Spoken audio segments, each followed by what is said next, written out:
हवा में रूसा तैसा जनम रतिया झुमा देके मनैबै भौजी।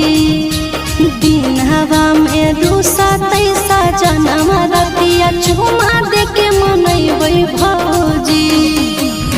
टूटतै झुमका बात बजरिया जाके सोनारवा से जोड़बै भौजी। टूटतै झुमका बात बजरिया जाके सोनारवा से जोड़बै भौजी। दिन हवा में रूसा तैसा जनम रतिया झुमा देके मनैबै भौजी।